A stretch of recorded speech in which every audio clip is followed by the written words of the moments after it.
Ibu silakan berdiri.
Bapak Ibu silakan duduk kembali.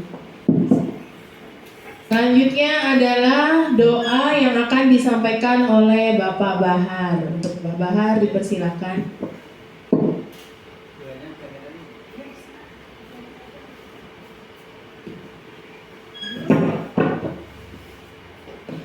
Bismillahirrahmanirrahim. Assalamualaikum warahmatullahi wabarakatuh.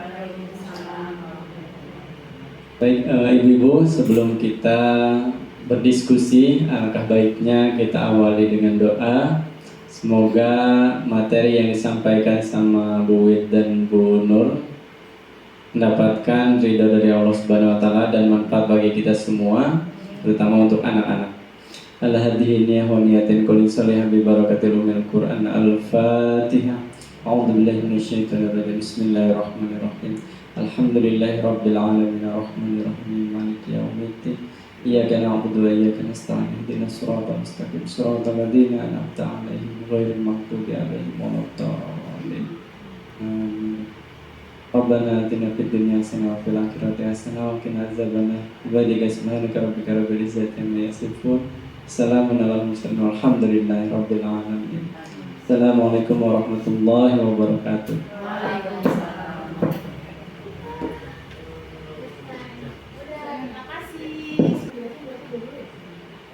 Bismillahirrahmanirrahim. Assalamualaikum warahmatullahi wabarakatuh.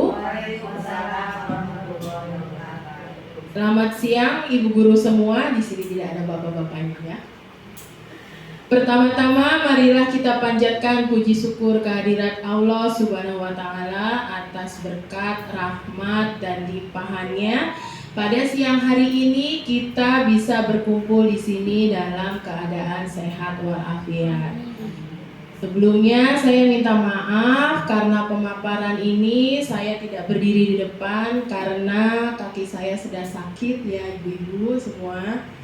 Sebelumnya saya ucapkan terima kasih kepada ibu guru yang sudah hadir pada siang hari ini untuk mendengarkan dan berdiskusi tentang menyebarkan pemahaman dan penerapan budaya positif.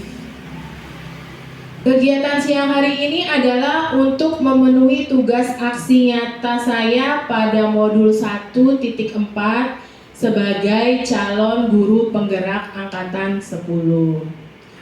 Lalu Bapak Ibu, di sini saya tidak bermaksud menggurui Bapak Ibu. Di sini saya hanya ingin menyampaikan penerapan budaya positif yang saya dapatkan pada pendidikan guru penggerak angkatan 10 ini. Next.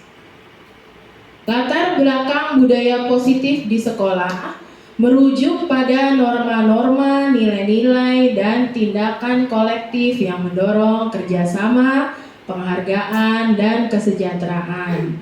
Pentingnya budaya positif terletak pada dampaknya terhadap motivasi belajar dan prestasi akademik siswa.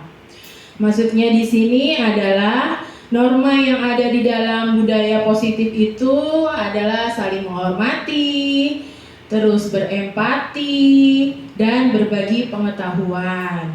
Nah, nilai-nilainya yang ada di sini itu seperti nilai kejujuran, keadilan, kesetiaan, juga ditekankan untuk membentuk karakter murid yang baik. Maka di sini perlu adanya kolaborasi antara guru, orang tua, dan siswa. Next, Bu Nur. Tujuan di sini adalah mewujudkan karakter peserta didik berdasarkan nilai-nilai Pancasila yang harus diamalkan di lingkungan sekolah sebagaimananya mewujudkan profil pelajar Pancasila.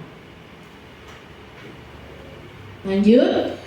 Di sini ada konsep inti budaya positif, ada 8 konsep intinya. Yang pertama yaitu perubahan paradigma belajar. Yang kedua, disiplin positif. Yang ketiga, nilai-nilai kebajikan. Yang empat, kebutuhan dasar manusia. Yang kelima, motivasi perilaku manusia. Yang keenam, posisi kontrol. Yang ketujuh, keyakinan kelas. Yang kedelapan, segitiga restitusi. Next. Nah, yang pertama pembelajaran dengan paradigma baru. Pembelajaran dengan paradigma baru dilakukan berdasarkan prinsip pembelajaran yang berdiferensiasi sehingga setiap siswa belajar sesuai dengan kebutuhan dari tahap perkembangannya untuk mewujudkan profil pelajar Pancasila. Maksud pernyataan tersebut adalah bahwa pelajaran dengan paradigma baru itu mengadopsi pendekatan yang disesuaikan dengan kebutuhan individual setiap siswa. Berarti setiap siswa itu diperlakukan sebagai individu yang unik dengan kebutuhan pembelajaran yang berbeda-beda, termasuk berdasarkan tahap perkembangan dan karakteristik pribadinya. Nah, di sini mengacu pada profil pelajar Pancasila. Bapak Ibu udah tahu semua ya profil pelajar Pancasila. Beriman, bertakwa kepada Tuhan yang Maha Esa dan berakhlak mulia. Berkebinekaan global, bergotong royong, mandiri, kreatif, dan bernalar kritis. Maksud di sini profil pelajar Pancasila mengacu pada konsep pembentukan siswa yang tidak hanya memiliki pengetahuan akademik, tetapi juga memiliki karakter yang kuat sesuai dengan nilai-nilai Pancasila. Nilai-nilai Pancasila itu yang tadi udah disebutkan, pertama gotong royong, demokrasi, keadilan sosial, ketuhanan yang Maha Esa, dan kemandirian. Oleh karena itu, pembelajaran dengan paradigma baru ini bertujuan untuk menciptakan lingkungan di mana siswa tidak hanya memperoleh pengetahuan tapi juga mengembangkan karakter yang sesuai dengan nilai-nilai tersebut. Nah, di sini ada pembelajaran yang berdiferensiasi ya. Di sini pembelajaran berdiferensiasi itu mengidentifikasikan kebutuhan belajar masing-masing siswa dengan menyesuaikan metode, materi, dan tingkat kesulitan pembelajaran. Jadi memberikan tugas siswanya itu berbeda-beda sesuai tingkat pemahaman anak ya. Nah, di sini apa arti disiplin, Bapak Ibu? Siapa yang tahu disiplin itu apa? Apa Bu Sisil? Ya, taat terhadap peraturan. Ada lagi? Patuh, ya. Baik ya. Benar itu ya. Disiplin positif adalah di sini pendekatan mendidik anak yang berfokus pada pengembangan karakter dan keterampilan, bukan hanya pada pengaturan perilaku. Nah, tujuannya itu membantu anak tumbuh menjadi menjadi individu yang bertanggung jawab dan mampu mengatur diri sendiri. Di sini ada 3 prinsip disiplin ya. Disiplin positif ada 3. Yang pertama itu empati. Jadi anak harus bersikap empati kepada siapa? Kepada semua teman-temannya, guru, dan lingkungan di rumahnya. Yang kedua itu kerjasama. Jadi anak-anak itu, murid kita tuh harus belajar kerjasama, kolaborasi antar temannya. Yang ketiga itu dorongan. Nah, dorongan di sini ini kita sebagai guru itu harus memberikan semangat seperti pujian kepada anak. Ya, di situ untuk memotivasi anak. Next. Nah, dalam budaya kita itu biasanya disiplin itu sesuatu yang dilakukan seseorang pada orang lain untuk mendapatkan kepatuhan. Kita cenderung menghubungkan kata disiplin dengan ketidaknyamanan. Contohnya, orang tua memarahi anak mereka karena tidak membereskan kamarnya, ya. Marahan itu mungkin membuat anak merasa tidak nyaman, tetapi tujuannya itu adalah untuk mendorong anak lebih disiplin di masa depan. Yang kedua, sebagai pendidik, tujuan kita adalah menciptakan anak-anak yang memiliki disiplin diri, sehingga mereka bisa berperilaku dengan mengacu pada nilai-nilai kebajikan. Yang ketiga, disiplin positif merupakan salah satu cara penerapan disiplin yang bertujuan untuk menumbuhkan kesadaran serta memberdayakan anak untuk melakukan sesuatu tanpa paksaan, ancaman, atau hukuman. Nah, menumbuhkan disiplin diri dan nilai-nilai kebajikan pada anak didik itu membutuhkan komitmen, kesabaran, dan kerjasama dari berbagai pihak, termasuk pendidik, orang tua, dan masyarakat. Dengan usaha bersama, kita dapat membantu anak-anak menjadi individu yang berkualitas dan berkontribusi positif bagi masa depan. Lanjut, Bapak Ibu. Nah, di sini nilai-nilai kebajikan ada 2. Yang pertama dari profil pelajar Pancasila, yaitu beriman dan bertakwa kepada Tuhan Yang Maha Esa, berakhlak mulia, berkebinekaan global, gotong royong, mandiri, kreatif, dan bernalar kritis. Yang kedua itu keterampilan hidup, kejujuran, tanggung jawab, kerjasama, rasa hormat, peduli, keberanian, kebaikan hati, kedisiplinan, dan ketekunan. Nilai-nilai kebajikan itu adalah prinsip moral atau etika yang dianggap baik dan diinginkan dalam perilaku manusia. Nah, nilai-nilai ini membentuk dasar bagi tindakan yang dianggap benar dan moral dalam berbagai konteks kehidupan, termasuk dalam hubungan sosial, profesional, dan pribadi. Next. Nah, di sini ada kebutuhan dasar manusia. Kebutuhan dasar manusia itu merupakan sesuatu yang kita lakukan untuk mendapatkan apa yang kita inginkan. Seluruh tindakan yang kita lakukan memiliki tujuan, semua usaha terbaik yang kita lakukan agar kebutuhan dasar kita terpenuhi dengan baik. Ya. Lanjut, nilai-nilai kebajikan dalam keterampilan hidup ada seperangkat kualitas positif yang mendasari perilaku dan tindakan seorang dalam menjalani kehidupan sehari-hari. Nah, nilai-nilai ini menjadi landasan bagi individu untuk membuat pilihan yang bertanggung jawab, berinteraksi dengan orang lain secara positif, dan berkontribusi dengan masyarakat.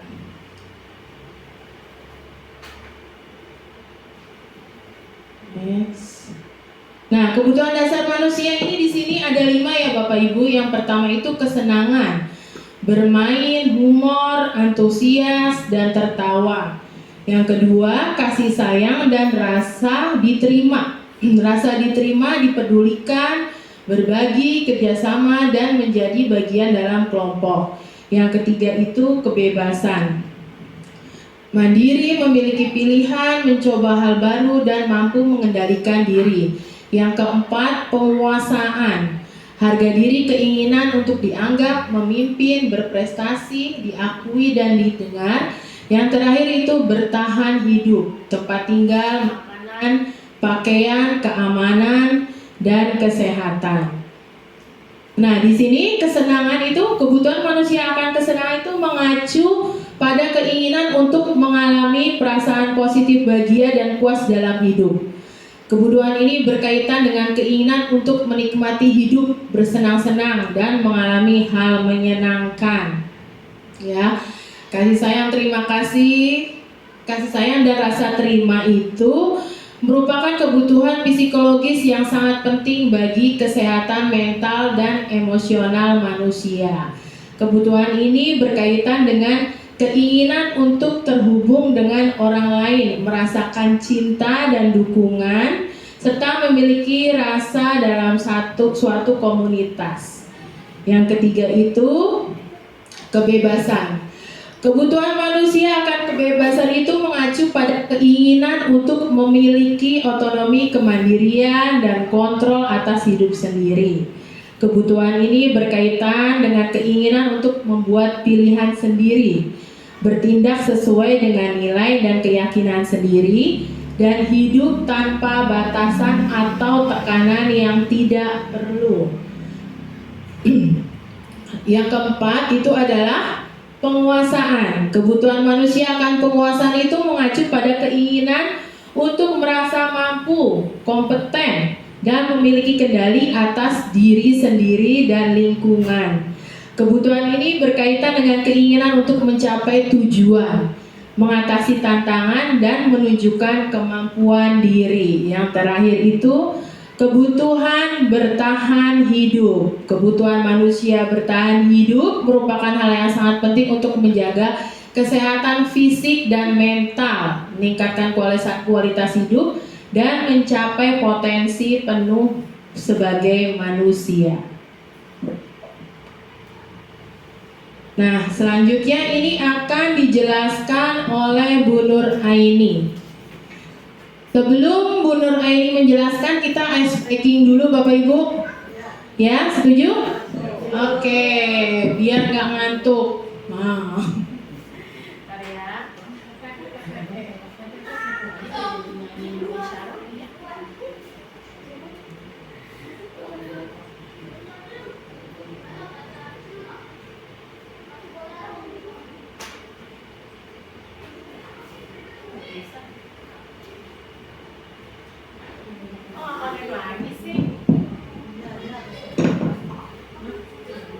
Ya, sekarang kita olahraga dulu nih, senam-senam. Walaupun gak ada guru PJOK-nya, kita senam-senam. Yuk Bapak Ibu, kita berdiri dulu sambil menunggu musiknya.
Tangan diputar-putar bertepuk tangan.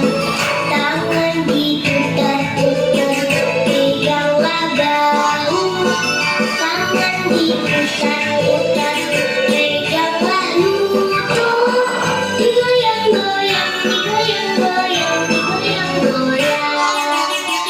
Tangan diputar-putar bertepuk tangan.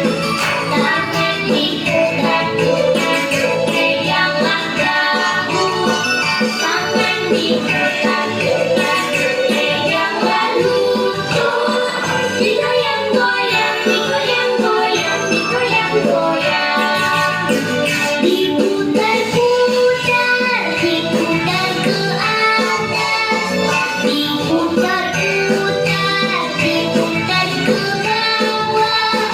Diputar-putar, diputar ke kanan. Diputar-putar, diputar ke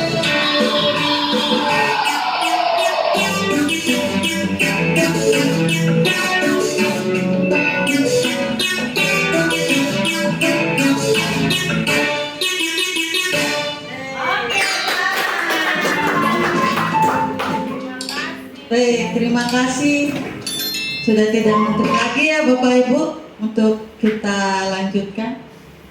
Tadi sudah dijelaskan oleh Bu Wit 4 yang terkait dengan budaya positif. Yang pertama apa tadi? Paradigma pelajaran baru ya, paradigma baru dalam pembelajaran. Yang kedua adalah kita balik lagi ya, budaya disiplin positif ya tadi. Yang ketiga nilai-nilai kebajikan. Lalu yang terakhir tadi sudah dijelaskan tentang kebutuhan dasar manusia. Baik, sekarang kita akan lanjutkan tentang motivasi perilaku manusia. Ya, di sini saya akan bertanya, apa sih motivasi? Motivasi, iya betul. Tepuk tangan untuk Bunau. Betul ya, motivasi adalah dorongan. Dorongan bisa dari dalam maupun luar. Ya, kalau dari dalam internal, luar eksternal. Di sini motivasi merupakan dorongan yang dimiliki seorang individu yang dapat merangsang untuk dapat melakukan tindakan-tindakan atau sesuatu yang menjadi dasar atau alasan seseorang untuk berperilaku atau mencapai tujuan tertentu. Jadi motivasi perilaku manusia seperti itu. Jadi ada dorongan yang ingin kita keluarkan, atau biasanya keinginan kita, keinginan seorang manusia, sehingga nanti dibentuk dalam suatu perilaku yang kita bisa lihat sehari-hari. Jadi terkadang perilaku manusia itu terlihat adanya motivasi, apa sih dia melakukan seperti itu, kenapa gitu ya. Nah, biasanya motivasi perilaku manusia itu di latar belakangi oleh yang pertama, satu, untuk menghindari ketidaknyamanan atau hukuman. Ya, biasanya nih kadang kita juga sebagai guru dan anak supaya tidak untuk menghindari hukuman itu biasanya kan seperti kita datang tepat waktu, ya. Walaupun tidak ada hukuman secara langsung, otomatis kalau kayak guru kita absen telat dipotong ya TKD. Terus kalau anak bagaimana? Anak kalau misalnya datang terlambat pasti bisa dihukum. Ya, ada hukuman misalnya push up atau apapun, atau yang tadi bisa kita lihat di upacara ya, kalau ada anak yang terlambat atau tidak lengkap. Nah, biasanya mereka itu kalau untuk supaya tidak terhindar dari hukuman, biasanya ya selalu berpakaian rapi dan lengkap, ya seragam lengkap. Kenapa? Karena kalau udah kena hukuman biasanya ada timbul rasa malu di situ, ya. Yang kedua, ada juga motivasi perilaku manusia itu untuk mendapatkan imbalan atau penghargaan dari orang lain. Ya, biasanya kita sebagai seorang guru tidak henti memberikan pujian kepada anak yang sudah menyelesaikan tugas dengan baik. Biasanya kalau misalnya nggak dikasih pujian atau imbalan ya biasanya atau penghargaan ya, itu anak kok hari ini aku sudah baik tapi nggak ada imbalan apapun. Jadi biasanya anak pengen dilihat oleh gurunya baik ya, jadi dia ingin mendapatkan sesuatu, jadi berusaha dengan sebaik mungkin berperilaku yang baik. Jadi keinginan, motivasinya itu. Lalu yang ketiga, untuk menjadi orang yang mereka inginkan dan menghargai diri sendiri dengan nilai-nilai yang mereka percaya. Mereka percaya kalau misalnya kayak anak, mereka rajin belajar, percaya nanti nilainya akan bagus. Yang pasti akan naik kelas, ya. Jadi motivasinya itu. Jadi mereka menginginkan sesuatu yang bisa membanggakan buat diri mereka maupun orang lain. Jadi yaitu ada menghargai diri sendiri dengan nilai-nilai yang mereka percaya. Jadi apa yang mereka usahakan mereka percaya bahwa itu akan menghasilkan sesuatu yang baik. Nah, konsep di sini ada konsep disiplin dengan identitas gagal. Nah, di mana dalam hukuman ini biasanya dalam hukuman itu kalau misalnya apalagi kita sendiri merasakan ya pasti pernah kita merasakan kalau dalam hukuman itu ada perasaan satu tidak nyaman ya, yang kedua menyakitkan, yang ketiga murid takut.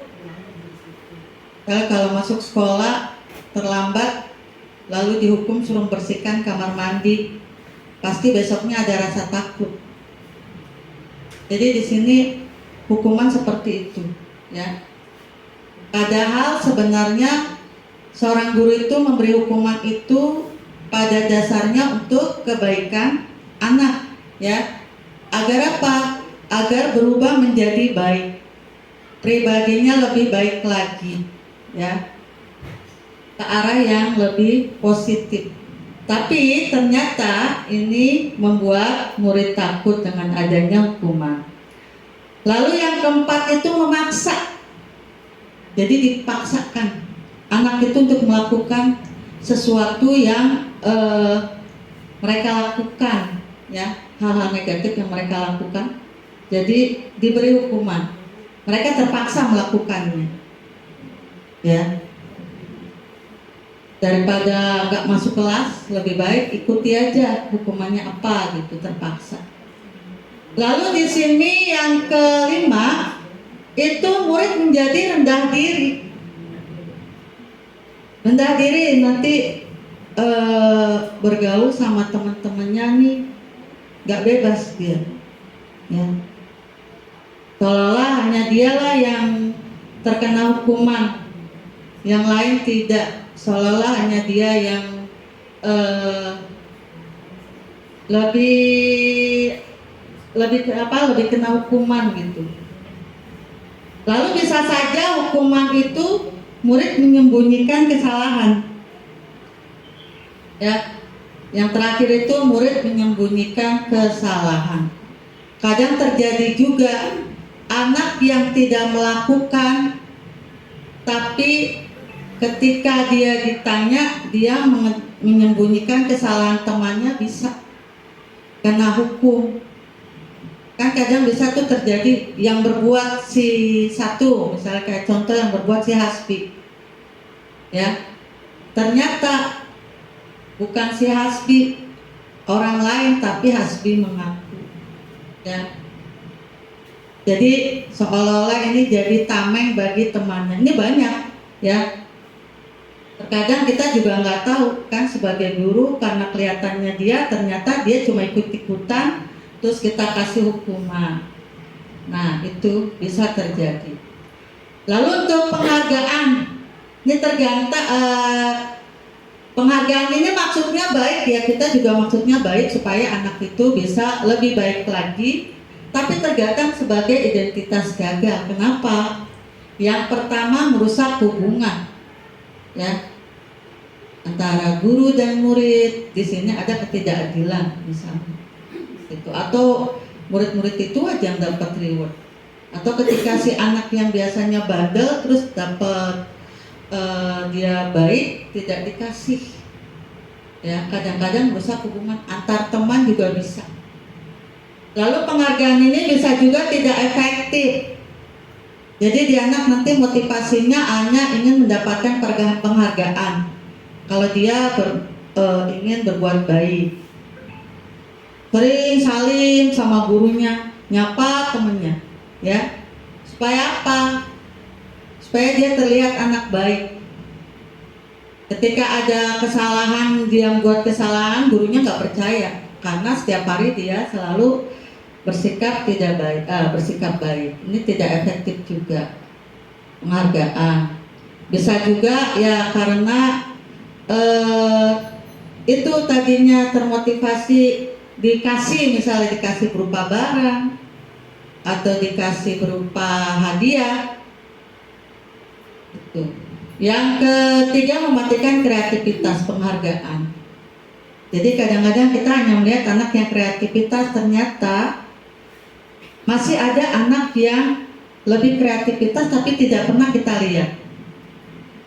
Jadi kita hanya melihat anak-anak itu aja, ya. Nah, ini juga mematikan kreativitas anak. Lalu menghukum dengan sistem ranking. Zaman dulu ya, sistem ranking. Nah, ini sebenarnya penghargaan buat anak yang sudah berusaha untuk rajin belajar, diberikan penghargaan ranking, bahkan dikasih hadiah. Ya, kadang-kadang ditambah dengan hadiah itu bisa berupa barang atau uang dulu ya. Tapi sejak kurikulum 13 menyamaratakan anak, tidak ada ranking, yang ada anak semua sama. Sama-sama baik, sama-sama pintar, ya. Ini juga terkadang membuat anak lain nggak termotivasi walaupun itu ada penghargaan, ya. Dan juga bagi si anak nih, jadi beban juga ketika suatu hari dia tidak menjadi seorang juara lagi, ranking lagi. Jadi dia nanti akan malu. Bisa jadi penghargaan itu jadi bumerang buat dirinya sendiri dalam hidupnya, ya. Jadi bisa jadi penghargaan itu merupakan hukum dengan sistem ranking di sini. Lalu yang terakhir, merampas hak menghargai dirinya. Merampas hak menghargai dirinya. Nah, tuh ya. Di sini. Nah, sekarang kita lihat. Tapi boleh nggak sih kita memberi hukuman? Merampas hak menghargai dirinya tuh yang gimana? Merampas hak menghargai dirinya. Nah, ini penghargaan. Padahal sebenarnya misalnya gini, dia nggak mau dilihat sama orang lain bahwa dia rajin, tapi dia pengennya nggak mau ada penghargaan. Cukup orang itu hanya melihat dia itu rajin, gitu, menghargai. Nggak mau dibanggakan gitu, nggak mau dibangga-banggain gitu. Iya, seperti itu bisa, ya. Kadang seperti itu.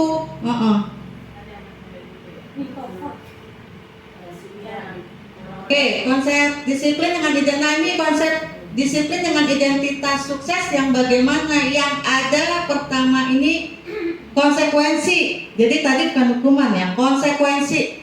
Dimana dalam konsekuensi ini murid menghormati peraturan yang pertama. Nanti ada konsekuensinya. Penguatan jangka pendek. Yang ketiga, kehilangan waktu untuk mengurangi kesalahan. Lalu ada restitusi, di mana restitusi ini adalah yang pertama, murid menghormati dirinya dan orang lain. Yang kedua, fokus pada pemecahan masalah jangka panjang. Yang ketiga, murid bersemangat memperbaiki kesalahan. Ini yang menuju identitas sukses. Nah, di sini kita lihat posisi kontrol kita nih sebagai guru. Kebanyakan kita di mana nih? Yang pertama itu ada kita sebagai penghukum. Ya, penghukum itu cepat push up. Kamu lakukan kesalahan push up, nah, hukuman. Pembuat rasa bersalah. Nah, gara-gara kamu, temanmu itu menangis. Nah, di sini jadi guru ini pembuat rasa bersalah. Nah, sebagai teman, ya, kalau sebagai teman, jadi di sini guru itu sebagai teman. Cobalah kamu bantu ibu, ya, untuk menenangkan atau menyelesaikan masalah teman kamu, jangan memprovokator. Itu sebagai teman, bantu ibu, bantulah ibu. Kalau sebagai pemantau yang melihat saja, namanya juga pemantau, temannya melakukan kesalahan, anak murid melakukan kesalahan, dia pantau dulu sampai berapa kali gitu. Dia melakukan kesalahan sering berulang kali, hanya dipantau saja. Nah, yang terakhir itu manajer. Manajer itu semuanya, ya, manajer itu semuanya. Tapi yang pasti seorang manajer itu enggak langsung menjadi penghukum, enggak pembuat rasa bersalah, ya. Jadi dia manajer ini yang benar-benar menyelesaikan masalah yang ada dalam pembelajaran atau dalam kelas kita atau dalam sekolah kita. Kira-kira posisi kita di mana nih? Apakah ada yang pernah menjadi penghukum? Pasti pernah. Wih, coba kamu selesaikan ayat ini karena kamu gak mengerjakan PR. Itu hukuman penghukum. Kalau saya dulu pernah, tapi kalau sekarang enggak, ya, karena kita memang kan proses bertahap. Ya, membuat rasa bersalah pun pernah. Iya, pernah nggak kita, Bapak Ibu? Pernah, ya. Tuh kan, kamu tuh yang bikin nangis. Nah, gimana sih kamu? Nah, tuh. Sebagai teman juga gitu. Tolong dong bantu ibu. Ini kan mau ada monitoring nih, kan gitu. Biasanya seperti itu. Ini ada monitoring nih, tolong deh kamu jadi kelas itu jangan ribut, jangan berisik. Atau misalnya yang berantem, tolong hari ini nggak berantem ya. Kan ada tuh, Allah ibu kayak nggak tahu aja, kita kan seperti itu biasa anak-anak jawab. Oke lah bu, kita akan menjadi anak yang baik hari ini, kan seperti itu. Nah itu sebagai teman tuh. Jadi ada kata-kata tolong deh bantu ibu. Jadi ada kita sama teman biasa kan seperti itu. Nah pemantau kita juga suka menjadi pemantau. Tapi kita sekarang ini akan berusaha menjadi seorang manajer ya, yang paling bagus. Nah, kita lihat contoh penerapan 5 posisi kontrol. Nah, sebagai penghukum nih,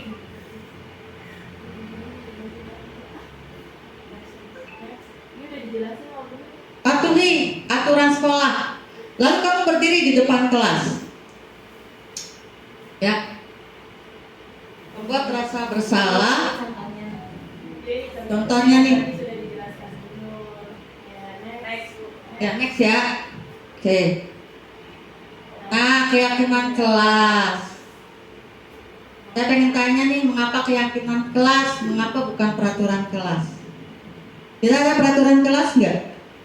Ada ya, peraturan sekolah yang kita bicarakan ke anak-anak. Tapi ada juga keyakinan kelas. Keyakinan kelas ini adalah berupa peraturan-peraturan yang ada. Biasanya dalam konotasi kalimat negatif. Nah, Ini contohnya kemarin saya cuma pertama kita memberikan penjelasan dulu kepada anak-anak mengapa harus keyakinan kelas bukan peraturan kelas. Peraturan kelas itu diambil dari peraturan sekolah dan sifatnya hanya sebagai yang sudah ada dengan hukum-hukumannya. Tapi kalau keyakinan kelas itu diambil dari peraturan-peraturan yang ada, kita kumpulkan mana nih yang kira-kira sesuai dengan kelas kita. Lalu kita ambil yang kalimat negatifnya. Contohnya misalnya tidak boleh membawa HP, betul Bu. Tidak boleh membawa HP, ya. Gitu. Tidak boleh datang terlambat. Ya kan peraturan kita juga. Setelah itu nanti dari kalimat-kalimat. Nah, ini jadi anak-anak sudah ditulis nih. Anak-anak menulis dulu dalam post-it peraturan-peraturan tadi yang negatif, lalu nanti dibuat menjadi kalimat positif. Tadi seperti tidak boleh membawa HP. Berarti kalimat positifnya HP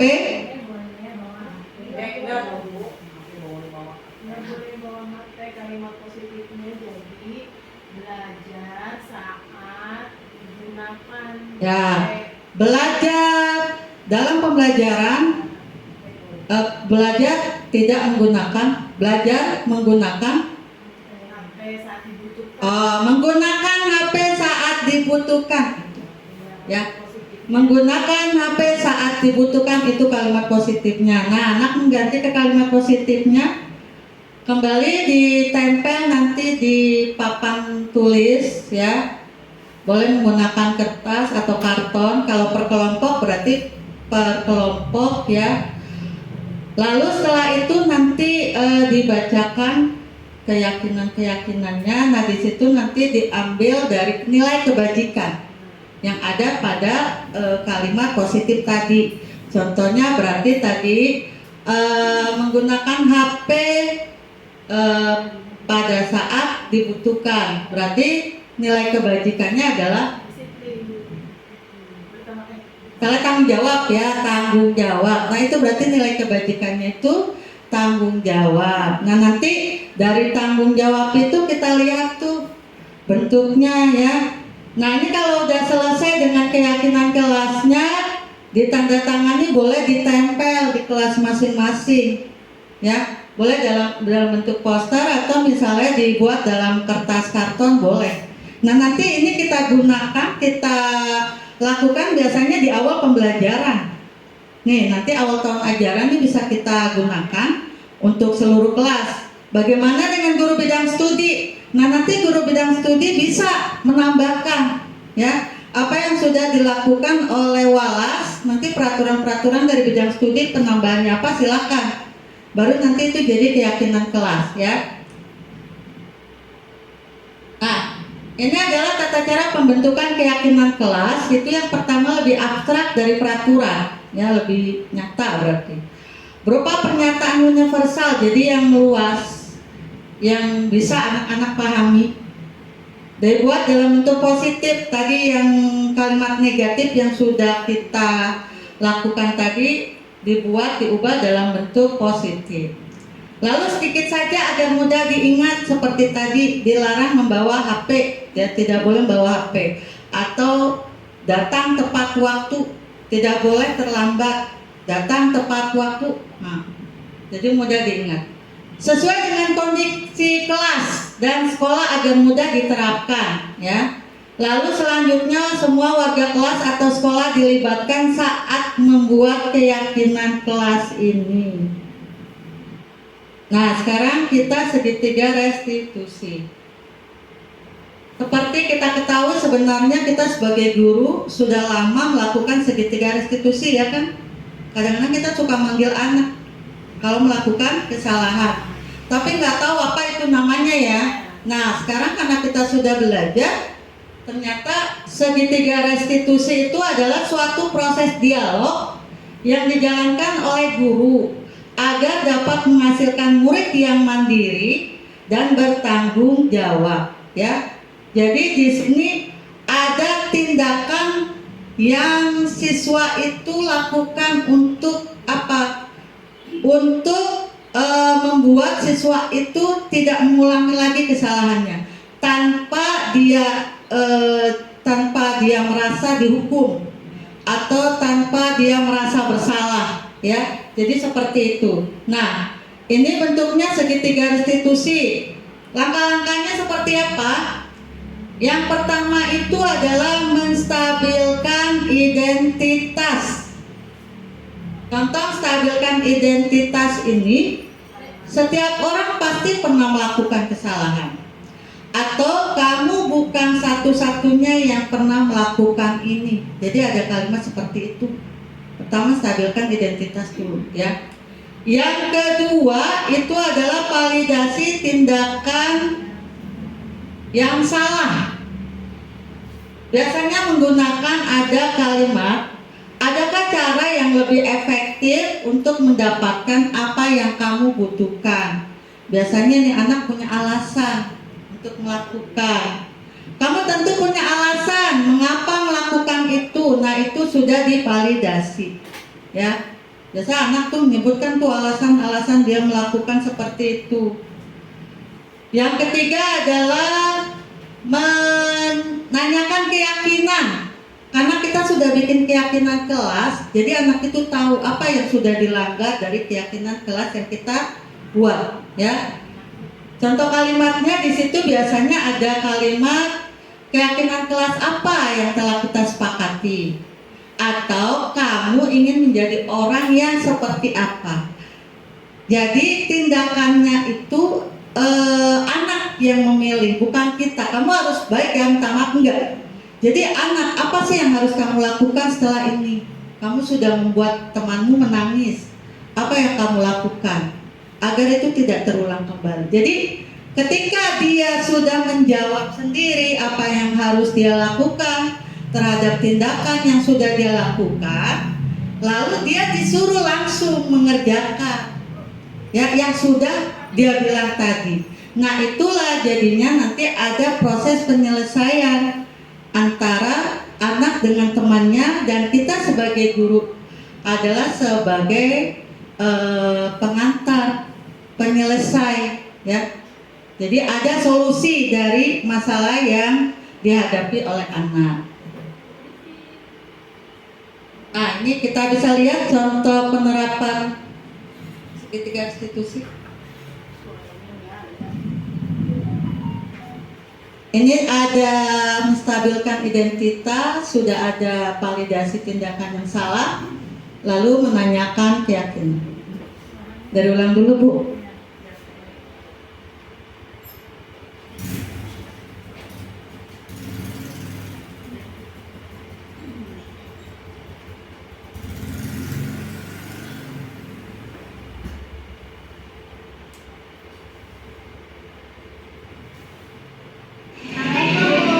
Waalaikumsalam, silakan masuk.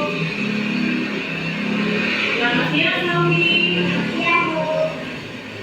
Naomi, apakah kamu tahu Ibu manggilmu hari ini? Tidak, Bu. Tadi saat pelajaran Ibu melihat kamu sedang mencoret tembok kelas menggunakan pulpen. Kamu tahu kan itu perbuatan tidak baik? Iya, Bu. Kamu pasti punya alasan kenapa kamu melakukan perbuatan itu. Iya, Bu. Saya sedang marah dan susah, Bu. Oh iya, tapi itu perbuatan yang tidak baik. Kamu bisa menggunakan cara lain yang lebih baik, karena tembok itu sarana sekolah yang harus kita rawat dan jaga. Baik, Bu. Saya akan hilangkan coretan saya di tembok menggunakan cat tembok, Bu.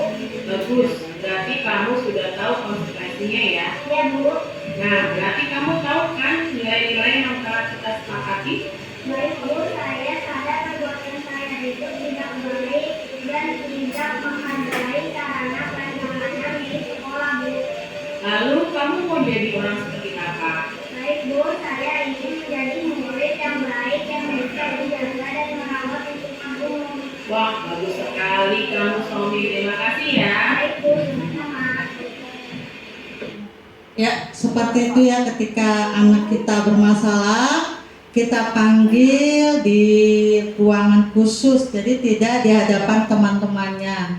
Lalu kita melakukan penerapan segitiga restitusi, di mana di dalamnya adalah satu, menstabilkan identitas, menanyakan permasalahannya apa, lalu memvalidasi tindakan yang salah, apa alasan yang latar belakangnya melakukan hal seperti itu, lalu tadi menanyakan keyakinan yang sudah dibuat di kelas, lalu tindakan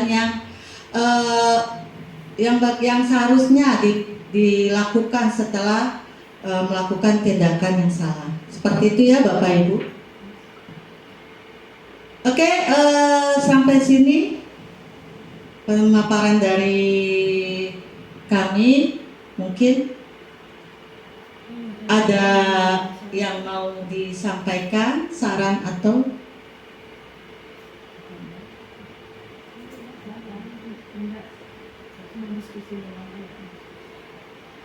ada?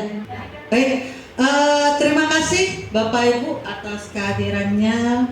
Mudah-mudahan apa yang kita sampaikan bisa bermanfaat bagi kita sendiri maupun dalam pembelajaran di kelas kita dan di sekolah kita.